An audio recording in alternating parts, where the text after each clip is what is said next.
Hello, praise, mic test. Okay, so good afternoon. Welcome po sa ating Bible study. So, ano po to, third part na po no ng ating pag-aaral sa lineage or yung salinahi po no ng ating Panginoong Hesukristo, at ang ating tinitingnan ngayon is yung sa Lucas, no?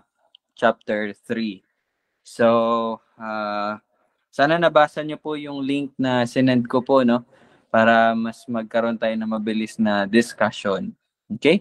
Sige po, so kahapon, napag-usapan po natin yung about po sa mga lugar, no, na pinagstayhan or yes, pinagstayhan po ng pamilya ng ating Panginoong Hesukristo, no? Um, medyo may nakita lang kami kahapon, and gusto lang din natin i-correct or mas bigyan natin ng tamang pagkakaalam patungkol po doon sa yung, di ba, Bethlehem, Nazareth. So meron po akong i-share sa screen, no? Share ko po yung screen ko. So wait lang po.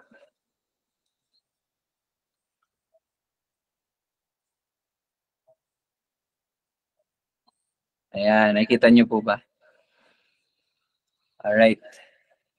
So hindi niyo pa nakita. Ito 'yan. Okay. So, yung sa Bible app po na ginagamit natin, nakita namin tong mapa. Alright? So, una po palang nangyari is um, si Joseph at si Mary, nung kapapanganak po ng Panginoong Hesukristo, si Joseph and Mary pumunta po sa Bethlehem para po iparehistro or ipa-register, no, yung si Jesus Christ at i-present sa templo. Okay? Then, baby pa po niyan. And then, after po nun, nagkaroon po ng threat or ng warning kasi nga ipapapatay po ni Herodes, no, yung mga bata. So, pagkatapos po nun, kumbaga nauna po yung register. Pagkatapos po nun, pumunta sila sa Egypt. And then, nung namatay na po yung hari, si Herodes, pinabalik na sila doon sa Nazareth.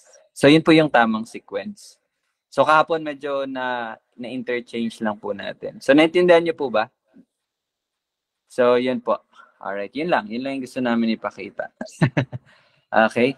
So, makakatulong din talaga yung mga Bible app. Meron po silang mga tinatawag na, ayan po. Ayan, no, may mga charts, no? Bible app po ito, no? Ayan, meron silang mga ganyan. May mga iba't ibang resources na pwede po nating makita. Merong mga mapa.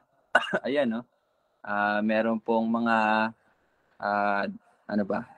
Mga illustration. Yan, makita natin. Ang itsura nung Galilean fishing boat. Yan, magkakaroon tayo ng ideya para lang mas makatulong siya sa exegetical studies natin, no? Alright, yan. Ito yung templo ni Herod. So, yan. Mga iba't ibang mga information po na, yan, yung the Tomb of Jesus. Ganyan po pala. Okay? So, yun lang. Okay. So, balik tayo. So, share ko na po yung Bible verse nating pag-aaralan. Sana ba yun?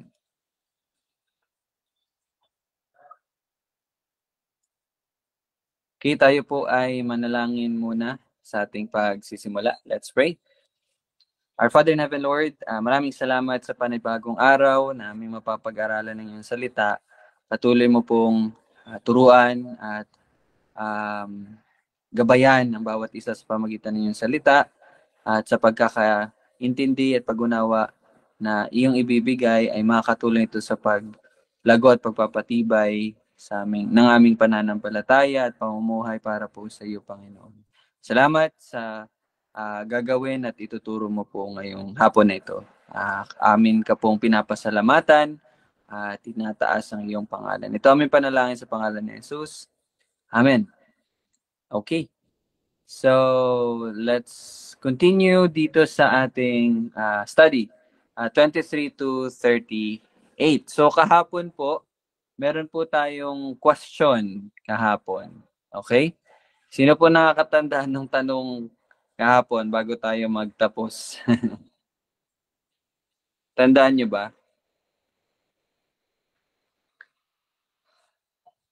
So, the question is...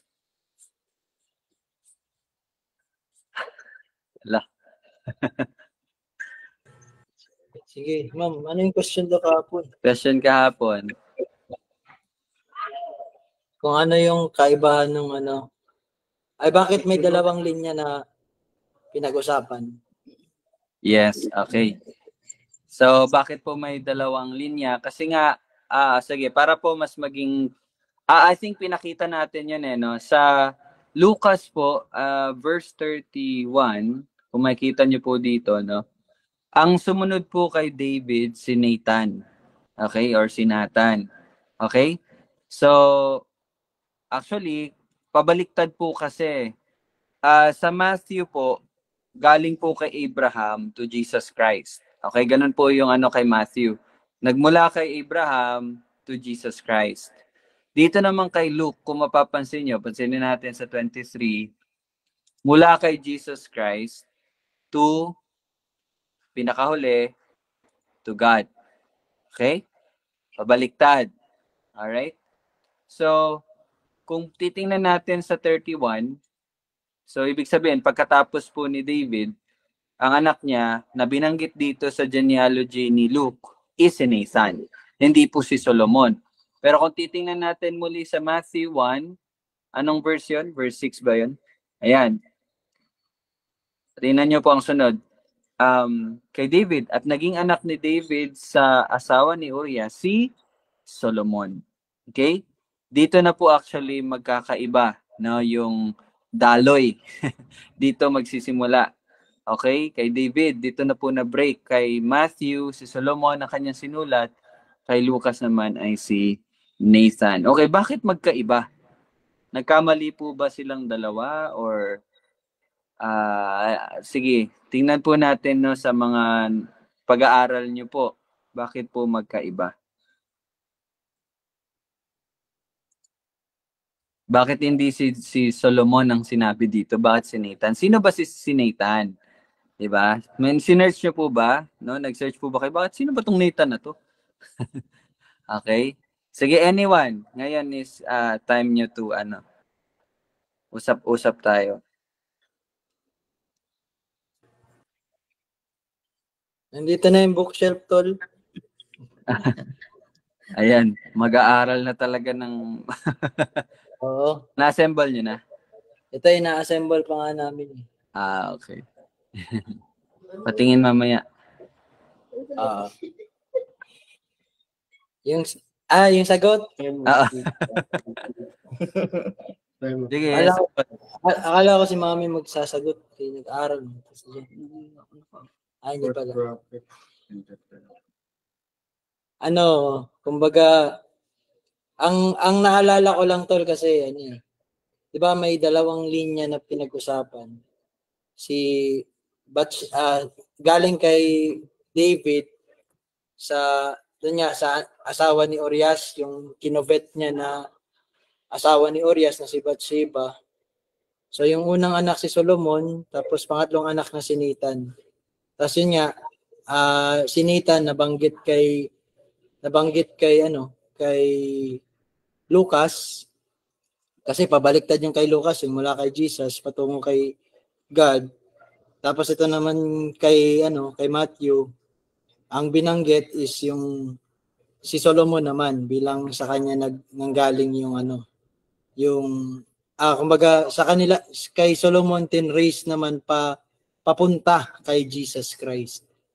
So ayun, kung iano niyo yung huli nun, kay Solomon galing si Jose, na yung nabanggit sa what verse tayo nagsimula sa Lucas 3:23, no? Yung si Jose na ano yung pagkakasali nun? Napalagayang anak ay ama ng Panginoon, parang ganun ang ano eh.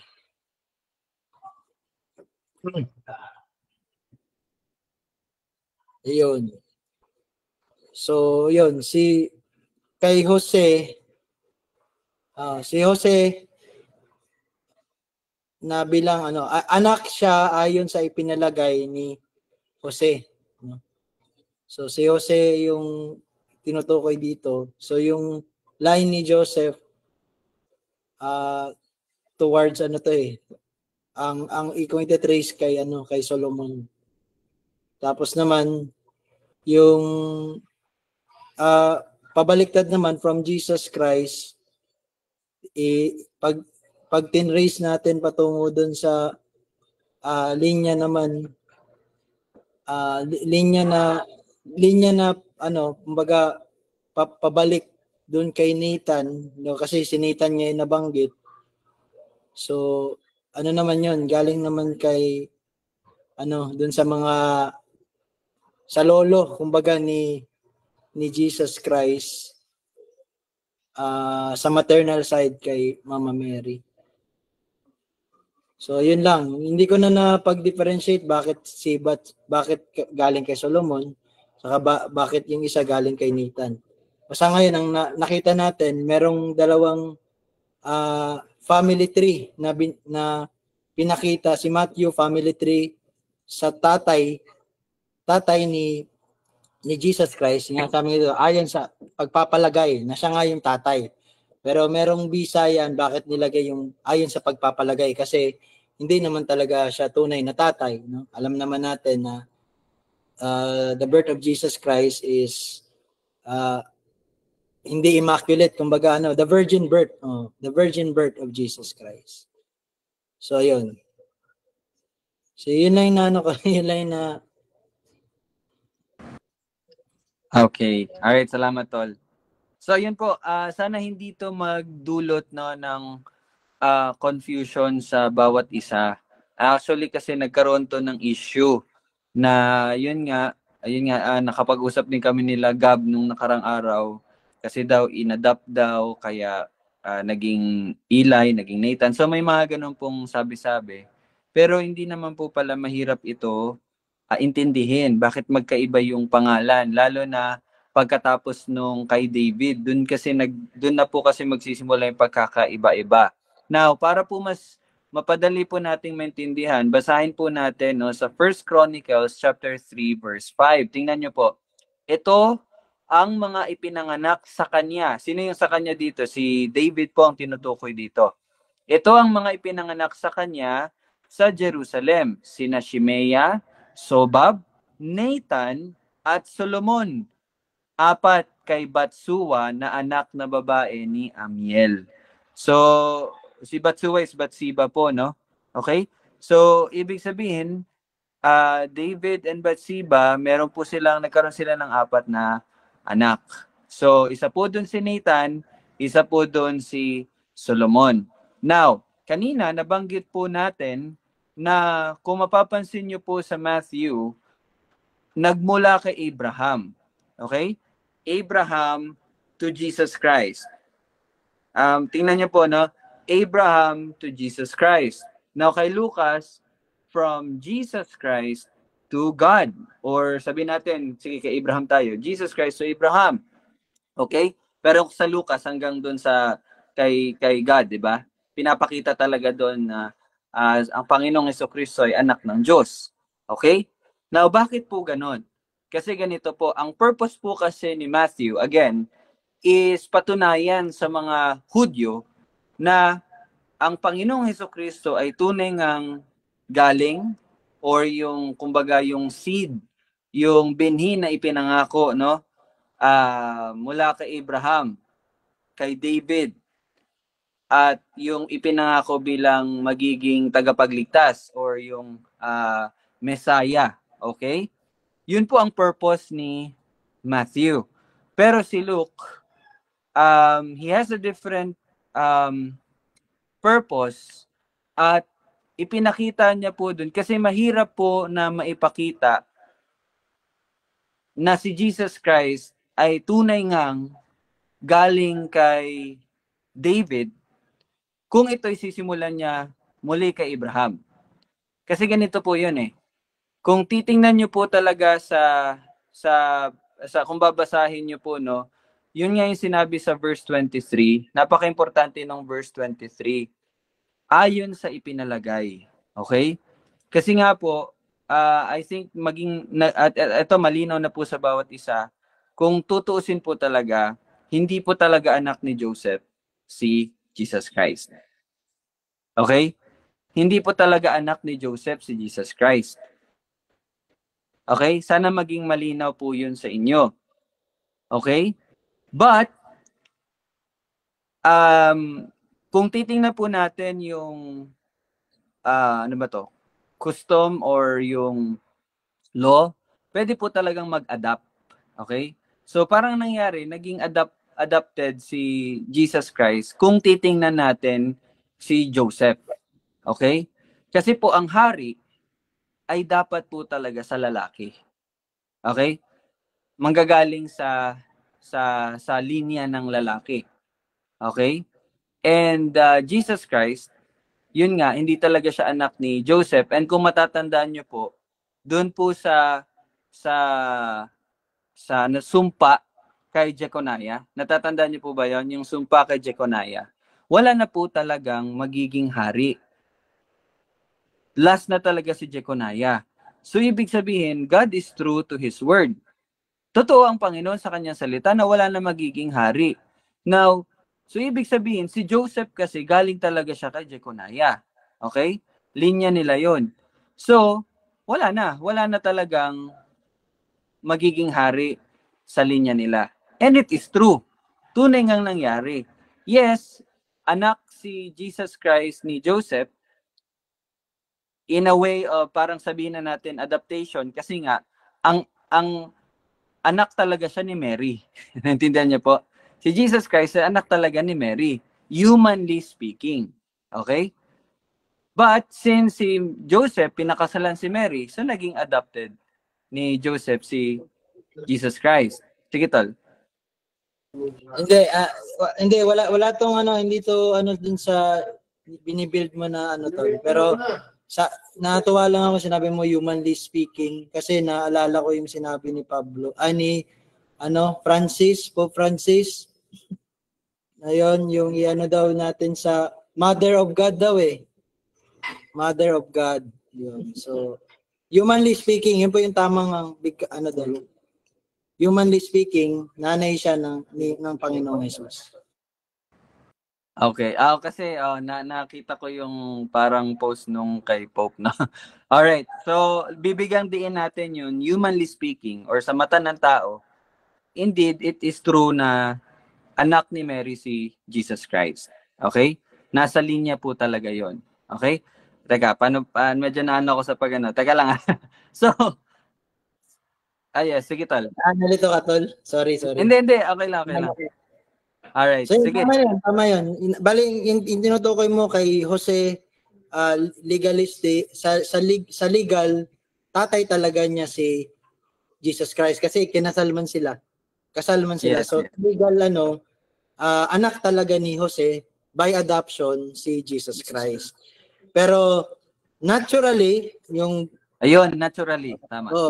sa natural, syempre, saan ba galing si Jesus Christ? So, flesh talaga siya ni Mary.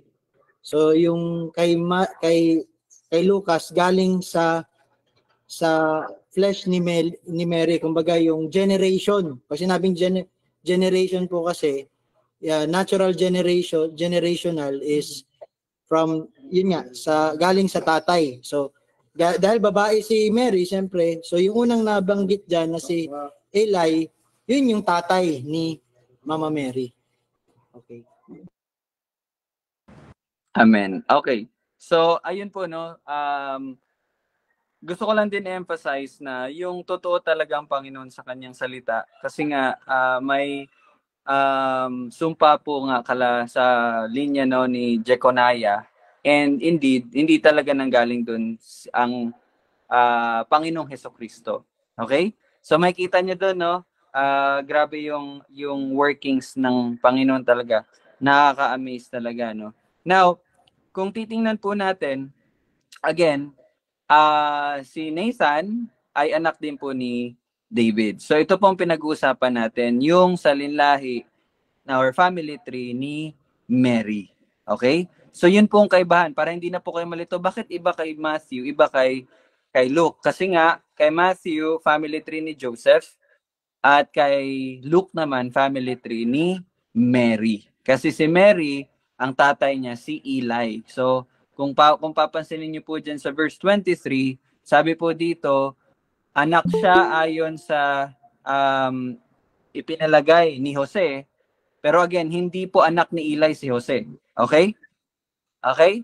Clear po yan, hindi po anak ni Eli si Jose. Ang anak po ni Eli, si Mary. Kaya lang, gustong ipakita dito ni Luke na puro lalaki talaga, yung lalaki talaga na linya. So, kaya ang kanyang nilagay dito si Jose. Pero, kaya nga po merong nakalagay dyan na, yan, ayon sa ipinalagay. Okay? Alright, clear na po yon. So, magpo-proceed po tayo. Okay? So, ano pa bang mga bagay na pwede nating makita dito?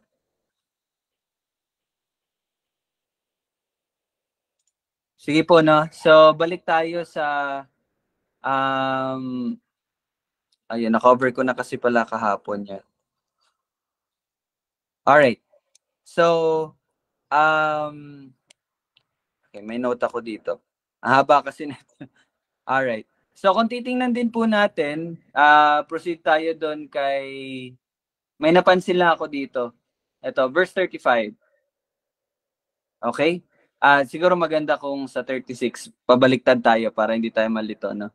So, di ba Noe? Kilala nyo naman po si Noe, no? Si Noe, and then anak ni Noe si Shem. Okay? And then anak ni Shem si Arphaxad, and then si Kainan, and sa verse 35, Sala, Eber. Ayun, may nabanggit na po na Eber. Ito ba yung, confirm ko lang, ito ba yung sinasabi mo nung... Si Eber talaga. Kaya kumbaga, 'di ba, kilala natin si Shem. Pero ang pinangakuan talaga na manggagaling din yung parang basta may promise 'yon na yung kay Eber, bali anak ni Shem, si Eber. Well, actually hindi naman talaga siya anak ni Shem, pero kumbaga seed siya ni Shem, si Eber. So, truly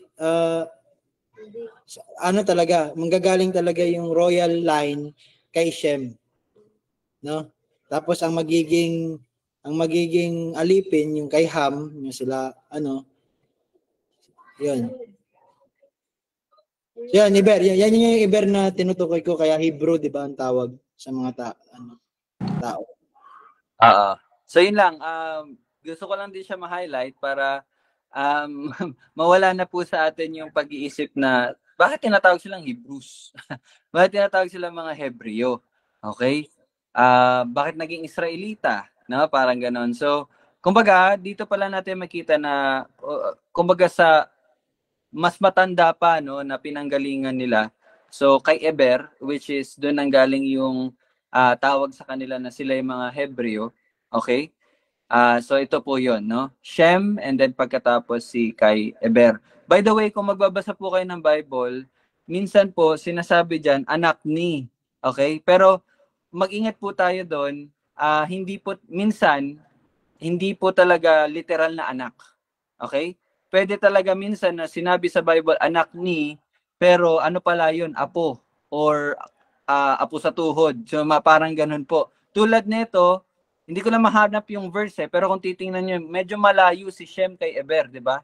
Ilang salinlahi pa ang lumipas bago kay Eber. Pero kung babasahin natin, may Bible verse diyan, parang sinabi doon si Shem tapos Eber, anak ni Shem si Eber. So, yun lang po, parang dagdag lang na lang sa atin, isipin natin pag nagbabasa tayo ng Bible. Kasi baka maging cause yun ng pagkalito natin. Sabi ni dito, anak niya si bakit dito hindi pala? So, yan po, no? Sa pagkasulat kasi sa original, dinerecho na yon. Okay, pero ibig sabihin pala nun, minsan apo or apo sa tuhod or ano. So yun lang, dagdag lang po yun na information. Okay, so patuloy tayo. Kayo, baka may madagdag pa po kayo? Or baka may tanong or additional information? Tol, ano yung Bible verse ng lakas angkan? Isaiah 60:22. Ay, ano ba? Doon ba galing yung yung angkan, yung clan? Ay, clan ba yung ginamit doon? Teka. Joke lang po yun, joke lang. Kaya kasi, kumbaga pag sinabing, kunyari si Eber ay anak ni Shem. So, ibig sabihin, si Eber ay kabilang sa angkan ni Shem. So, angkan. Sa angkan ni Shem. Yun ang ibig sabihin ng anak, kumbaga descendants of Abraham. Tayo ay galing sa angkan ni Kristo, no? Angkan ni Kristo, angkan ni kasi yun nga. Angkan ni Kristo na tayo, no? Kasi we are adopted sons and daughters. So, yun lang ibig sabihin ng anak, hindi siya literal na dahil ikaw ang nanganak, anak mo, yun lang. Okay. All right, clear? Sige, kung ano na po, patuloy tayo dito sa huling mga verses. Okay, dito po sa 37. Hindi, 30. Okay, tingnan natin dito kay Abraham. Balik muna tayo kay Abraham. Ay, sige na lang. Alright, so dito po sa last verse, kung makikita nyo po, no, sinali dito talaga yun nga, no, ang Panginoon ng Diyos, and then ni Adam, and then mababasa rin po natin si Abraham, and then makita din po natin si David. Okay? So, alright, bakit ko po yun nabanggit? Kasi dito, isa din po sa makita natin dito sa nabasa natin ng genealogy, no, na si Jesucristo ay anak talaga ng Diyos. Okay? So one of the thing na kailangan natin matutunan na attributes or kung ano or kung sino ang Panginoon is siya ay anak ng Diyos. Okay? And then, sinabi din dito na anak siya ni Adan. Okay? Si Adam.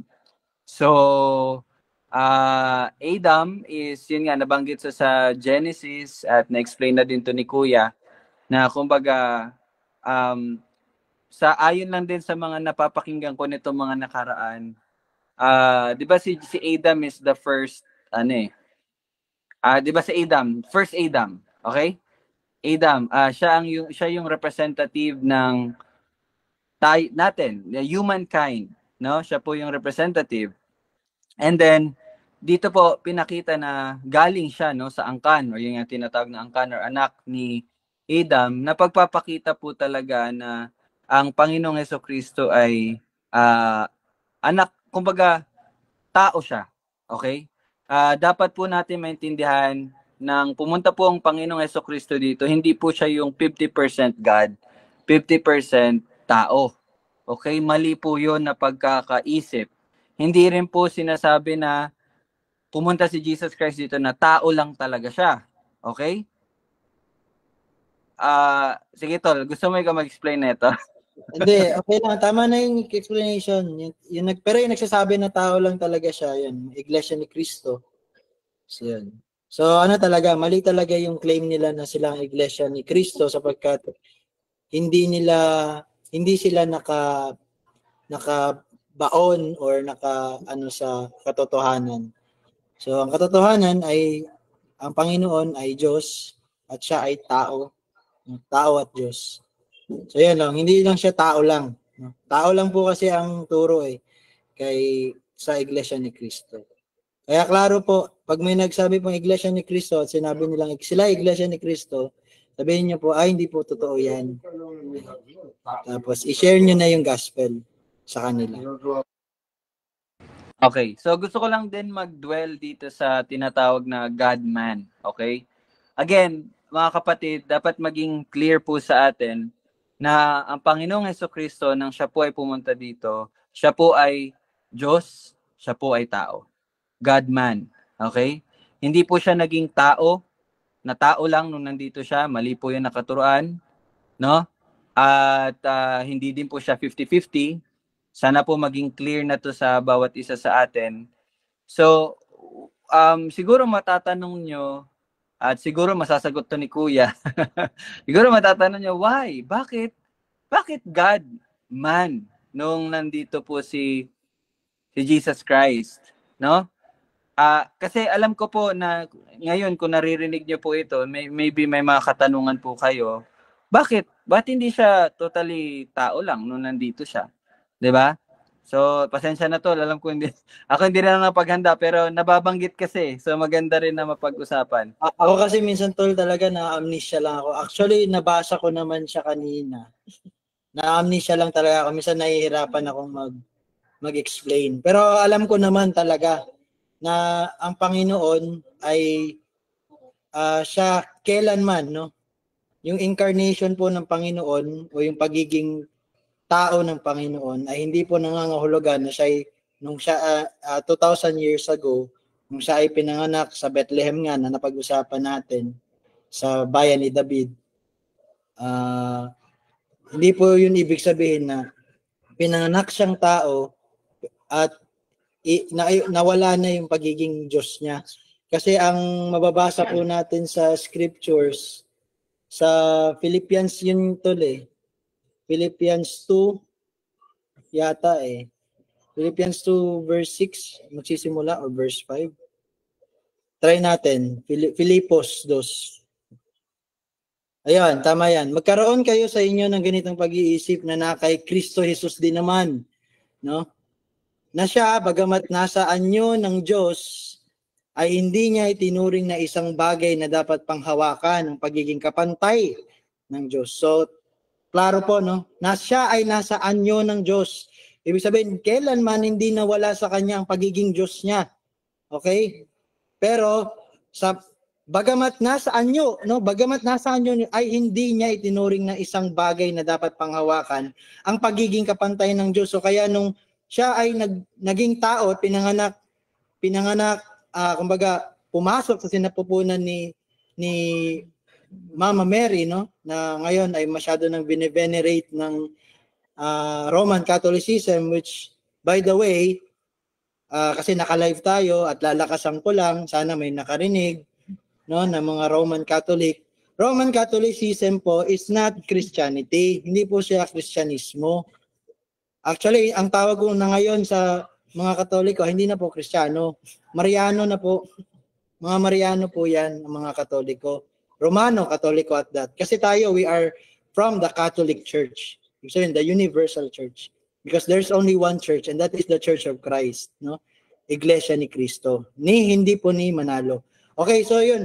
So, bagamat nasa anyo ng Diyos, hindi niya itinuring na isang bagay na dapat panghawakan pagiging kapantay ng Diyos. And next verse, kundi hinubaran niya ang kanyang sarili at kinuha ang anyong alipin na naging katulad ng tao. Bagamat nasa anyo ng Diyos, it is by His own, siya po ang nagpasya na ubaran ng kanyang sarili. Kaya kung may nagtatanong bakit hindi niya po alam, no, na kailan po ang Judgment Day? Well, hindi ko po sinasabi na nagkukunwari lang si Jesus Christ noon, pero talagang hinubaran niya kasi yung kanyang sarili ng glory of God, ng glory ng pagiging Diyos, no? Kaya po, ang nangyari po doon, sa English po kasi ang tawag doon ay yung yung kabaliktaran ng glorification, tawag nun tol, humiliation po ang tawag nun. Na siya bilang Diyos, pinili niya, ubaran ng kanyang sarili. No? At kinuha ang anyong alipin na naging katulad ng tao. Katulad ng tao. So tao po talaga Kaya ito po yung verse na pwede nating makuha sa natin, sa mga bulsa natin pag binato ka ng bato, no? Batuhin mo ng tinapay ng salita ng Diyos. Yun po ang ibig sabihin no? So, ito po, magiging hard rock po sa kanila to pag nabasa nila tong katotohanan na to, no? Na bagaman siya ay nasa anyo ng tao, hinubaran niya ng kanyang sarili at kinuha ang anyong alipin na naging katulad ng tao. No? That is humiliation. And yung pagbabasahin pa natin yung 8, pakibasa nga tol. 8, at palibhasa ay natagpuan sa anyo ng tao. No? Tunay talaga, natagpuan siya sa anyo ng tao. Siya ay nagpakababa sa kanyang sarili at naging masunurin hanggang sa kamatayan. No? Maging sa kamatayan man sa krus. No? Yan. Okay, so yun yung humiliation yan. Then 9, parang may 9 pa yata tayong mababasa. Kaya siya naman, no, pinili niyang siya ay magpakababa, siya ay i-humiliate ang kanyang sarili, ang Diyos din ang siyang nagtaas sa kanya, no? Kaya siya naman ay itinaas ng Diyos at siya ay binigyan ng pangalang higit sa lahat ng pangalan. So, yun po, God, Jesus Christ, being the God-man, so hindi po natin maialis sa Kanya, siya ay natagpuan sa anyo ng tao, ay ng Diyos, bagamat siya ay natagpuan sa anyo ng Diyos, no? Kanyang pinili na siya ay matagpuan din sa anyong tao. So, kung mag-celebrate po tayo ng Christmas, yung batang Hesukristo po, hindi po tao lang yun, ano? It is God, no? Na pinili alang-alang sa atin, sa ating kapakanan. So yun lang explanation ko kasi yun lang yung nakasulat sa Bible. Okay, so hindi po ibig sabihin nitong Philippians 2 na nag-transform, okay? Or parang naging ibang ano talaga ang Panginoong Hesukristo, no? So, kasi dati ganun din po ang parang pagkakaintindi ko. Actually ang may tawag dyan, tol. May tawag ano? Yung modalism. Yan, pag-aaralan din natin. Okay. So again, sana naging clear po yung Philippians 2, no, sa bawat isa. Ang galing, no, yung wordings din talaga is very clear, no. Siya po ay nasa anyo ng Diyos, pero siya ay nagpakababa. So kumbaga hinubad niya ito. Siguro kung titingnan po natin, ito lang, ewan ko kung magiging magandang analogy, pero please bear with me. Di ba parang, for example, ikaw, no, na gawin natin literal yung salitang suot at hubad. Okay? Di ba nakasuot ka ng pang-doktor, so yun yung original or ano mo talaga. Pero naghubad ka, nagsuot ka na, pero it doesn't mean na nag-iba yung nature mo, kumbaga. All right? So God, the Lord Jesus Christ is God and man. Okay? So, siguro may tanong pa. Sige tol. Tol, actually, sabi mo, please bear with you, no? Tama yung naging analogy mo na ito ay isang paghuhubad at pagsusuot, no? Dito, mas maganda siya sa yung nagsuot siya, kumbaga isinuot niya yung robe ng tao. Okay? No? Do ang word din kasi sinubaran niya ang kanyang sarili ng anyong anyo ng Diyos at nagsuot siya ng anyong tao, di ba? At kinuha ang anyo, sabihin sinuot niya, no? Kaya nga po yung may tatlong disipulo si Jesus Christ sa mountain, no? Sa mountain. Tapos alam niyo po yung nagliwanag si Jesus Christ. Yung transfiguration. Yun po yun. The revealing of the true glory. Kaya nga, di ba, sabi ni ewan ko sino nagsabi dun basta yung sa mga kasama niya, basta one of those is Peter, syempre.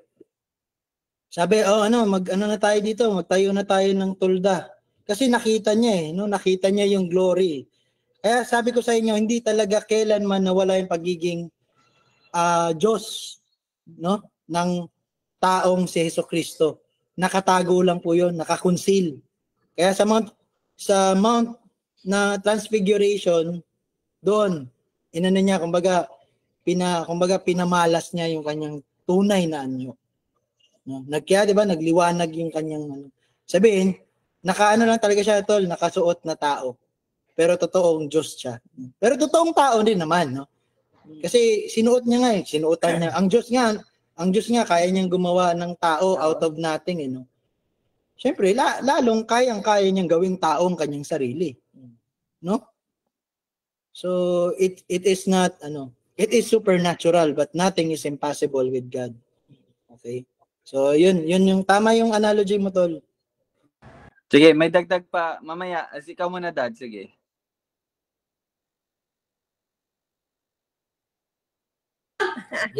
Di ba doon sa sermon, kasi sinabi doon yung mga credentials para ng isang Messiah. Di ba? Ang isang credential yung baptism niya ni John the Baptist. Di ba? Pag nung baptism niya, na open ang langit at may siya. Diba? Na sinabi, ito ang aking anak na kinalulog ko labis ng nalulugod. O, yan isang diba? Tapos, yung pangalawang credential, nasa linya siya ni David. Yun yung pinag-usapan. Second credential. Tapos yung huli, ay isa pa, yung temptation na kinib siya ng Satanas, pero na ano niya lahat, di ba? Anong tawag yan? Parang hindi siya nagkasala. Kumbaga na ano niya lahat. Yun yung sinabi doon ng tatlong greatest credential ng isa. Kaya sinabi siya ang the Messiah. Yun lang. Okay. So I think nabasa ni Daddy yung sa link no. Okay. So yan, maganda yan na nakita natin kasi again si Luke po ang binibuild up niya talaga sa Gospel of Luke is pinapakita talaga na Jesus Christ is the Messiah na nanggaling talaga sa Panginoon. So kaya kung babasahin niyo po sa unang 4 na chapters ng Luke, lahat po 'yon ay pagpapakita ng mga credentials no ng isang Messiah. Okay, babalik lang. Salamat, Dad, no, sa pag-add. Babalik lang po ako dun sa napag-usapan kanina na Jesus Christ being the God-man. Siguro po may mga nag-iisip sa atin na, okay, so yung si Jesus Christ nung gumagawa siya ng miracles, ano yon kasi God siya eh. Di ba? May ganun po tayong pag-iisip. Naisip nyo na ba yon?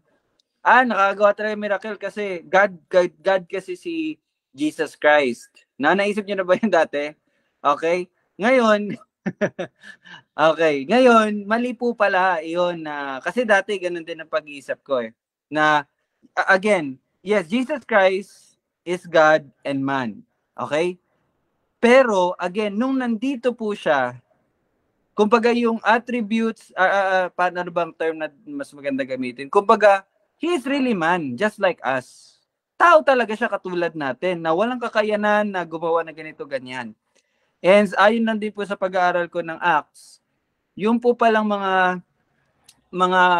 miracles, pagpapagaling at pagbubuhay ng mga namatay ng Panginoong Hesukristo nung time na nandito po siya sa lupa is sa pamamagitan po yun ng banal na Espiritu. Yung Espiritu Santo. Nagawa niya po yun. Okay? Nagawa niya po yun through the Holy Spirit.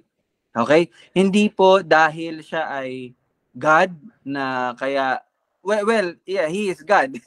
Okay? Pero parang pinapakita din po doon ba no, na the empowerment na ginagawa po ng banal na Espiritu. So, sige Tol.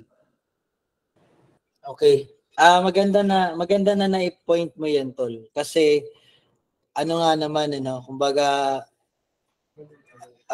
magka-questionin kasi yung credibility yung sabi nga ni Daddy, credential, no?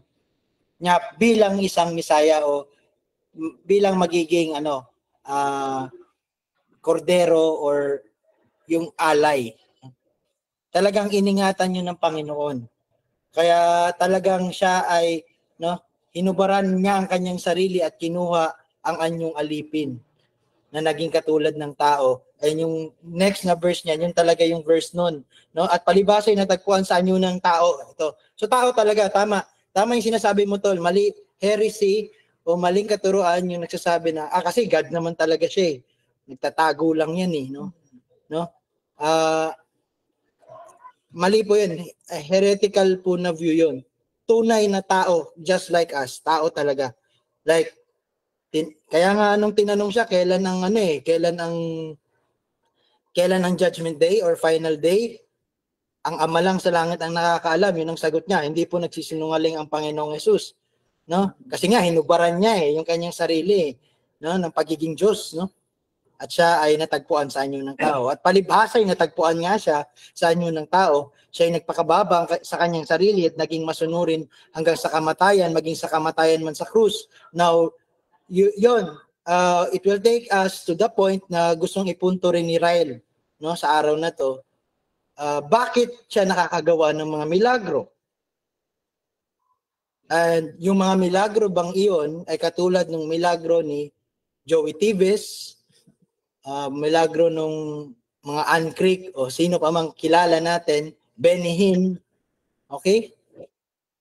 Well, to answer that, different po yun.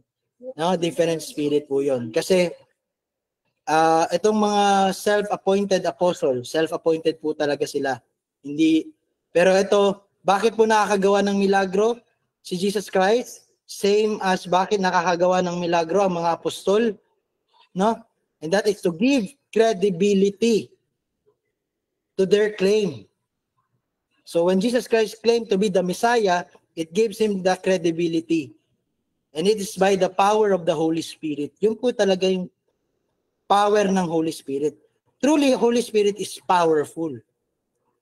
Kaya once you have the Holy Spirit, you can do deliverance, you can do healing. Once you are empowered by the Holy Spirit. Okay? But ginagawa lang yan ng banal na spirito para mapatunayan, no? Or magbigay patunay na itong mga taong to ay apostol. And Jesus Christ is the one apostle, no? Siya po ay apostol ng Diyos. And lalong-lalo na, siya kilala natin bilang siya ang Kristo. Siya ang talagang isinugo. No? So, yun talaga yun. Talagang truly man and truly God and empowered by the Holy Spirit on His ministry dito sa mundo. Okay? So, just like yung mga nagagawa ng mga iba pang apostol na nakakapagmilagro din sila, yun din po talaga ang nangyari kay Hesus Kristo noon. So sana yun yung, ayaw ko tol, parang yun ang gusto mo yatang i-point out. Pero yun yung nakikita ko kasi, yun yung nababa. Okay. Amen. Yes, actually, yun talaga yung gusto ko din ipunto. Kasi dati pa, yun din yung mga parang yung mga hindi ko maintindihan dati. Na kumbaga, paano ko ma-explain na Jesus Christ, nakagawa siya ng ganito, bakit? So lagi ko talagang takbuhan kasi God siya. Pero pala, pala yun, magiging rason upang ma-disqualify siya sa pagiging Messiah or yung kordero, kumbaga, no? So, we praise God kasi nahayag sa atin na yun lahat ng iyon ay sa pamagitan ng banal na espiritu. So, katulad ng mga naging work no ng Holy Spirit sa buhay ng mga apostol, ganun din sa atin bilang mga alagad din ng Panginoon. So, really by the power of the Holy Spirit. So, kung ano man magawa natin, it is by the power of the Holy Spirit. Okay? Sige, tol. So, ayun na. Hindi pa ako nagsasalita. Nagtanong na si Daddy. Posible pala yung Calatebes. Posible kasi nakikita natin eh. Pero sabi ko nga sa inyo, hindi na po yan yung working ng Holy Spirit. It's another spirit, no? Another spirit, maybe the Antichrist, but definitely not the Holy Spirit. Kasi already, tapos na po ang apostolic age. No? Alam niyo po kung bakit may apostolic age? Bakit may apostolic church? No? Na pinangungunahan, ang huling apostol ay si Juan na nagsulat ng Revelation. Kaya yung Revelation po is the closing of the canon. Meaning the last apostle is living is John. Hindi po si John the Baptist, pero si John the Beloved or John the Elder. No? Juan na matanda. Juan Bautismo. Yun na, ano yan? Bautista. Okay? And yung mga magkiklaim na mga prophet, wala na po. Hindi na, if they will claim that they are the prophet, dapat tanggapin sila ng katawan ng Diyos o ng simbahan ng Diyos. Dapat yung mga sinasabi nila may susulat sa ating Biblia. So yung kala Joey Teves, ewan ko kung naiintindihan nyo magsalita yun, parang tanga nga magsalita, di ba? Mali-mali yung English, mali-mali yung, ang alam niya lang yung speaking in tongues, yung Reba Babashika talaga Sam, no, na-memorize ko na nga, di ba? Yun na yung alam niya. So, definitely, that's not apostle and that's not the Holy Spirit. Okay. So, yung tanong, is it possible? No, it's not possible. Kaya yung mga kakilala natin, Isaiah, Saldivar, hindi na po yun sila. Wala na po yung mga power of deliverance na yun. Okay? So, wrong na po yun. Even exorcism na ginagawa ng Roman Catholic, wag po kayo nagpapaniwala sa exorcism ng Roman Catholic. Hindi po ganyan nag-work ang Holy Spirit. Okay? Pero, what is possible, empowerment of the Holy Spirit, itong ginagawa natin, we can prophesy the Word of God. It is because we are empowered by the Holy Spirit. Nasa ating mga bibig, pinapakita natin na tunay na minamahal natin ang Panginoong Jesus sapagkat tayo ay nasa Kanyang salita at sa katotohanan ng Kanyang salita. That is the empowerment of the Holy Spirit. So kahit magkasakit ka, hindi yan patunay na ikaw ay not empowered by the Holy Spirit. No? He will heal you, no? Totoo po 'yun.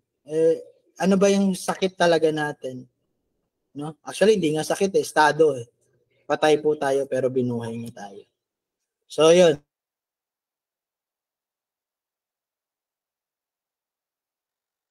Okay na? Alright. Okay.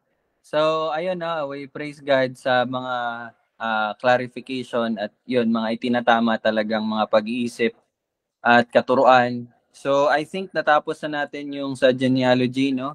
So, 3 parts lang. So, tapos na tayo sa Luke 3 verses 23 to 38. So, bukas, Friday, meron pa tayong isang BS, no? I-confirm ko lang kung pero I think John naman tayo, John chapter 1.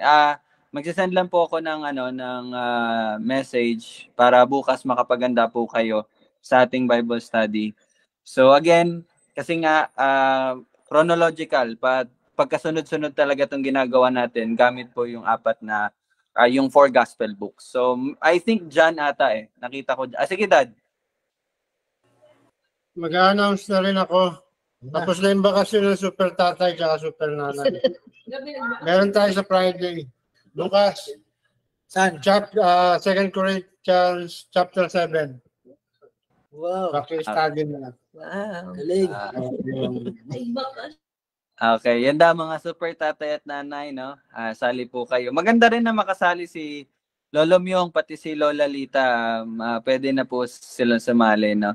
Ayan, si Tita Chiden, invite din natin. Bukas po yun, 7:30 ng gabi. Okay? Sige po, yun lang. Kita-kita po tayo bukas. Alright? So, pray. Ikaw, Tol, na mag-close, Tol. Sige, let us close this in prayer. Father, we thank you.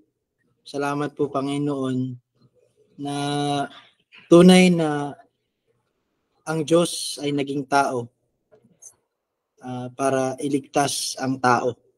Salamat sa pagpapalinaw sa amin nung issue kung bakit nagkakaiba yung genealogy na tala ni Mateo at saka yung genealogy na tala ni Lucas.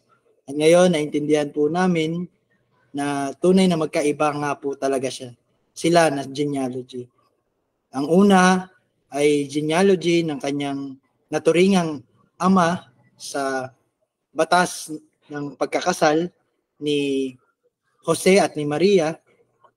At ito ay na-trace back rin namin, Panginoon, na siya nga ay karapat-dapat bilang Misaya o Hari na paparating. At yung isa naman ay pagpapakita na ikaw ay tunay talaga sa iyong salita na hindi na manggagaling kay Jeconiah. Kaya nga po, nanggaling po ito sa linya at sa natural na genealogy na nagmumula naman kay Mary. At we trace it back at ito po ay na-trace po namin pabalik po kay Haring David. Salamat, Panginoon. Ito'y patunay na ang iyong salita ay aming sandigan at sino man ang nananalig sa inyo, Panginoon, ay ni kailanman mapapahiya. Ni kailanman will be disappointed. And we will not be disappointed. What we have is only hope. The only hope, Father. And that is your truth. And that is your salvation.